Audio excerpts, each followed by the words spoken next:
On commence donc ce journal avec cette information France 24 et cette tentative de coup d'État au Niger. La situation serait, selon nos informations, sous contrôle, mais il y a eu donc dans la nuit des tirs à l'arme lourde aux abords du palais présidentiel à Niamey, à 2 jours de l'investiture du nouveau président du Niger, Mohamed Bazoum. On vous retrouve sur place, Cyril Payen. Vous êtes notre envoyé spécial au Niger. Le président Bazoum que vous avez rencontré il n'y a pas plus tard que 2 jours et qui vous a accordé un entretien exclusif. Quelle est la situation à l'heure où l'on se parle ? Écoutez, très honnêtement, nous sommes à quelques centaines de mètres du palais présidentiel.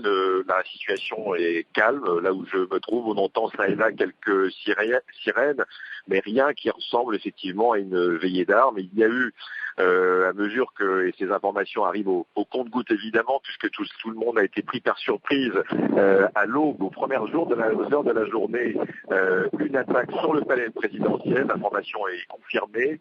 Et effectivement, pendant une petite demi-heure, des échanges très intenses, notamment à l'arme lourde, là qui ont de vraiment réveiller le quartier, des tirs d'armes lourdes qui venaient de la garde présidentielle qui est stationnée au palais et qui donc répliquait à cette tentative d'attaque qui aurait été menée par des éléments de l'armée nigérienne.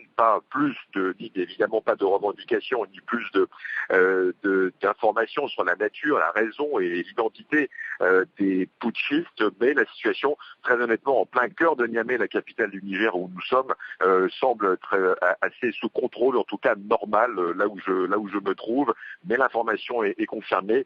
Il y a effectivement eu cette tentative de coup d'État, et vous le rappeliez, tout cela à quelques heures, à 2 jours, de l'investiture du nouveau président élu, Mohamed Bazoum. Voilà, le président élu, Cyril, que vous avez rencontré il y a quelques jours à peine et qui vous avait accordé un entretien.